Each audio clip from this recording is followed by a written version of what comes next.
हाय नयनवा में राम बसी गए।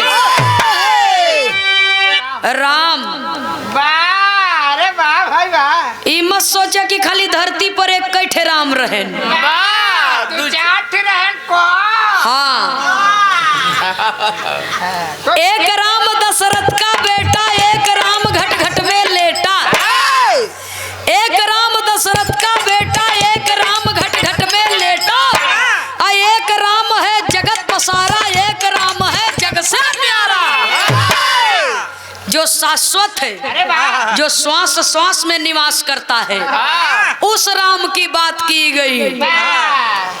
जौने दिन ऊ राम बा तय दिन ही बोलत बा, और जौने दिन राम निकल जाई वो दिन ही मरा मरा हो जाई।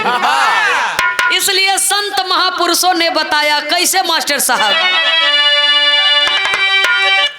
रामा रामा रामा रामा यार मोरे रामा नयनवा में राम बस गए।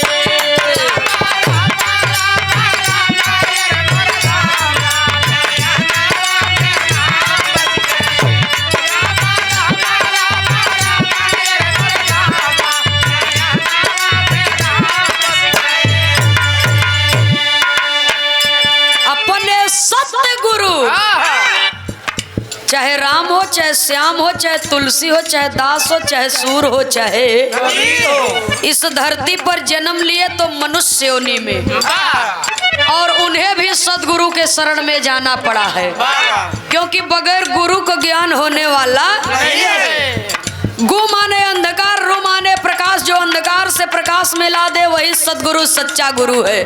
इसलिए कहना है,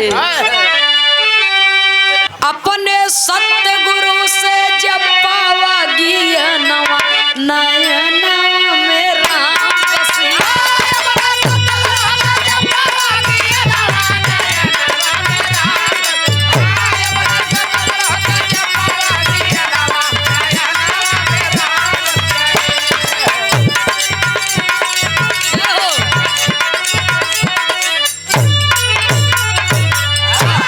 सदगुरु में शक्ति बाटे,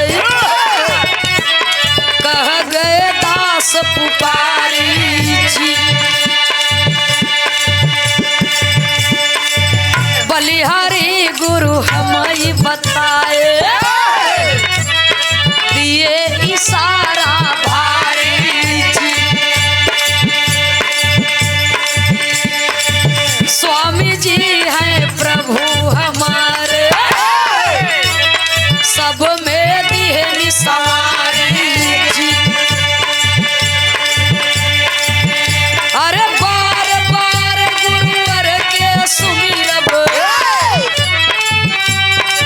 ए भैया बार बार गुरुवर के सुमिरब, इतना ही अर्ज हमारी जी। बार बार गुरुवर के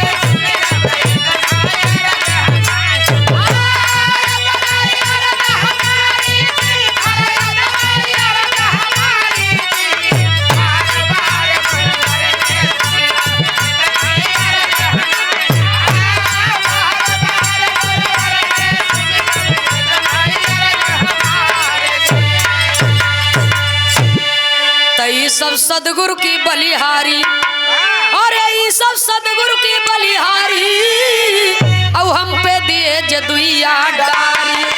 नयनवा में राम बसी गए, स्वर्गी बाबा राम कैलाश के हरदम सदगुरु पर धियानवा नयन